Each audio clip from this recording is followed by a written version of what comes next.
welcome to Faithfully Feminine. My name is Talia and I'm so glad you're here. I'm so happy to be back. It's been a couple of weeks, maybe a couple of months, but we're here. Life has been crazy and I'm so excited to talk to you about it. Today we are talking about emotions, how women are highly emotional beings. So in fact, we are more emotional than men, and how we can really integrate our emotions and use them to benefit us and help us through our life, and not fall into the trap of either turning them off and then just like cutting ourselves off from our feminine energy, or creating stories around them and then hurting our relationships because we project the feelings onto other people rather than being able to hold them. I would like to point out misconception in our society that to not feel is strength. Interestingly, men definitely feel emotions, but they tend to feel it less and they seem to be a bit more logical and calm in situations than women.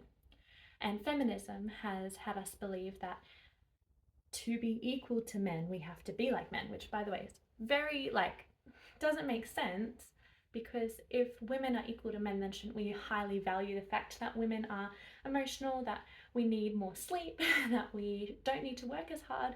If we were equal, then that would be seen as like the same. But feminism's like, no. For women to be equal to men, they have to work as hard as men, feel the same way that men do, and perform at the same level, which is just not true. I think one of the most beautiful parts of a feminine woman are the parts that are different, that should be valued as they are, rather than us being told that because we're equal to men, we have to act like and be like them. Anyway, so the misconception of women needing to not feel being strong, like equaling being strong, is just the furthest from the truth. I truly believe that the strength of a woman is actually her ability to have lots of emotions and to hold them in a calm and integrated way. I'm going to remove that calm because it's not always calm, but to be able to hold them, to be able to hold the emotions, to be able to fully feel them, integrate them, to grow from them, and to come out the other side wiser and stronger for it. It is not strength to shut off your emotions. It is not strength to be tough and apathetic. That disconnects you from love, disconnects you from life. Feeling and senses are a huge part of the feminine path. And if you're shutting off negative emotions, that's also going to translate to the positive emotions as well. On the other side of the coin, what women or men, anyone, tends to do is, if there's heightened emotions, someone's hurt, the negative emotions, because they can't hold it, because they haven't cultivated that inner strength to just sit with those emotions, they will create a story and turn it onto other people and switch it into anger, blame, and bitterness, which again does not keep us connected to God, does not keep us connected to our inner self, our core, and our femininity. And I also want to add to that, creating stories and blaming other people can also be true. The story you create can be true. They might be in the wrong, they might deserve the blame, true. But in order to grow and to be fully integrated as a feminine woman and to sit in a place of sensitivity and love and peace, we need to allow the raw emotion to sit with us without pushing it away and being like, it's all their fault. Even if it's all their fault, even if they've done the wrong thing, they hurt you, or the thing that you're going through is painful. The grief is there. Just because there's someone to blame doesn't mean you aren't responsible for sitting with the emotion properly. And when you can sit with the emotion properly and integrate it fully, then you can address the situation in a really wise and mature way. And that's where like the sage wisdom of women and femininity comes in, because we're measured and calculated because we've done the work. So I would like to really emphasize the point that feeling, that women having the full spectrum of emotions is strength. That is the strongest woman. I know a woman who went through one of probably the worst grief experiences with her child when the child was very small. The child passed away. And I can't imagine the pain. I cannot imagine the pain that one would have to go through with that. But she remains, 20 years later, one of the softest, most loving, trustworthy, warm people that I've ever known. And to be able to make it through pain like that and stay soft, that is true strength to me. That is true, total strength to me. So we'll start with that. Now, I'm going to go into how we can then feel our emotions without running away, getting scared, or shutting them off, because I know it's not easy, and I used to shut them off. I was so bad for it, but I've learned and I'm getting better, and I want to share that with you guys today. Some really exciting news is that my fiance and I are moving to New Zealand, and we are so excited. It's one of the most beautiful towns in the world, in Queenstown, and with that has come lots of emotions. I'm so excited. I believe God is calling us there, so I'm filled with faith and excitement and trust.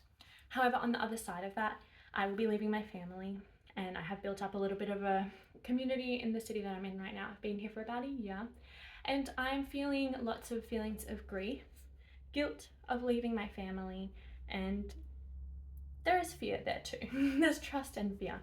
So a lot of being able to sit with your emotions is actually accepting that you can have two emotions, excitement and trust, as well as grief and sadness and fear and what was the other one? Guilt as well. So what I've really tried hard to do in this period, it was about maybe a week and a half, we made a snap decision, we're leaving in a month. It has been absolute chaos for my body to be able to hold all of these emotions. But the one thing that I really didn't want to do with my family and with the people that had opinions about stuff was like create stories and argue in my head about all the reasons, because I trust my fiance to lead me where we're going to go, but I also trust that God is calling us there. So no matter how much is going on in my head, I didn't want to engage in going in circles and circles and circles and circles. So it's really important when you have these emotions, you can try and think them away, but it doesn't work. It'll still sit in your body. So it's so important to get into your body, okay? And for me, the only way that I've kind of worked through this is one, exercise that's just like good, and meditation. But meditation in that really conscious awareness is really where it's at. And that doesn't have to be like a 30-minute meditation. It can be 1 minute. You can feel a feeling rise to the surface, and you can have a choice of thinking about it, casting blame or shutting it off, or descending into it. So that means taking a deep breath, coming out of your head and bringing it down and bringing your awareness into your body. Taking lots of deep breaths, breathing into the tension areas, and ultimately you want to end up in your womb, because that's like the center, the gut, the instinct where we create life. It's the life force, I would say, for me personally. And being able to acknowledge and feel these feelings and breathe into them. Psychologists say that it only really takes about 3 minutes to sit with emotion before it actually passes through your body. A not intense, really traumatic emotion, just like a regular, like me, like feeling really sad that I'm going to leave my family. And then just sitting with it. And then when I start to feel excitement, feel it in my body. Think about it. Oh my gosh, I'm so excited. I'm moving. It's really great. And then maybe like 10 seconds later, I remember, oh, I am leaving my family and my community. I'm going into the unknown. It's a bit scary. Back into my body, feel it, let it go, and release it. I also want to encourage you guys to not be afraid of your emotions. Like I said, it only takes about 3 minutes, and it is scary. I'm not saying just don't be afraid, but do remember that we believe that God is love, and there is a verse in the Bible that says perfect love casts out fear. Okay, so there needs to be a point where you go, okay, I'm going to face this fear because I trust God to help me through it. So when you are doing all of these breathing exercises and becoming mindful and feeling, always invite Jesus in. The Holy Spirit is a comforter. He loves us. He is our healer. So that can also be really helpful with the process as well, especially if you're working through emotions that are very, very intense. Always invite Jesus in.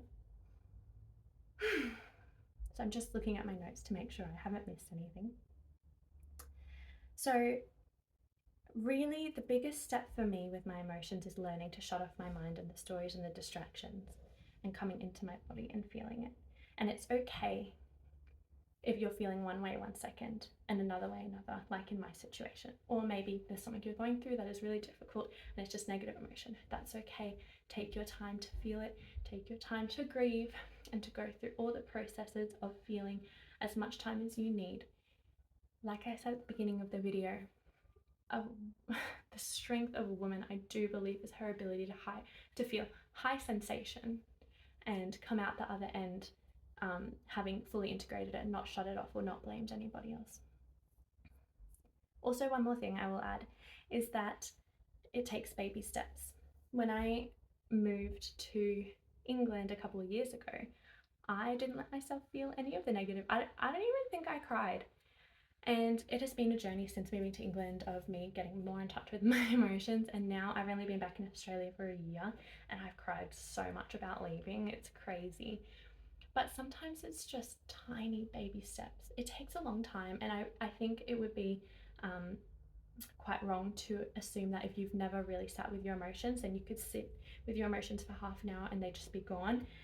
It's going to take time, and I would encourage you just doing it in minute increments if you're just starting. So 1 minute, I'm starting to feel my emotion. I'm going to give myself 30 seconds. It's getting really uncomfortable now. Sit with it a little bit longer, and then maybe like distract yourself, and then you can come back to it over and over again. And every time you are able to face those emotions, face your fears, and just sit with it, with the uncomfort, with the ickiness of your emotions, it gets easier and easier. And you learn to have so much grace for yourself and your feelings, because negative emotions are not wrong and they are not bad. They're just uncomfortable and painful sometimes, but they're not wrong or bad. So they shouldn't be avoided because they help you. This is the experience of life. You need to experience every range of emotion. It's what makes life fun and beautiful and exciting, as well as the other things, the highs and the lows. So if this video helped you, or if you're going to try some of the strategies that I taught you, please like the video, subscribe, and comment below. I would love to hear from you if you watch my videos. Tell me where you're from, tell me what you're getting from the videos and how they've helped you, because I love to hear about what's going on in your lives and who's listening to me. Please share with your friends if it would help them as well. I hope you have a wonderful week, and I'll see you in my next video.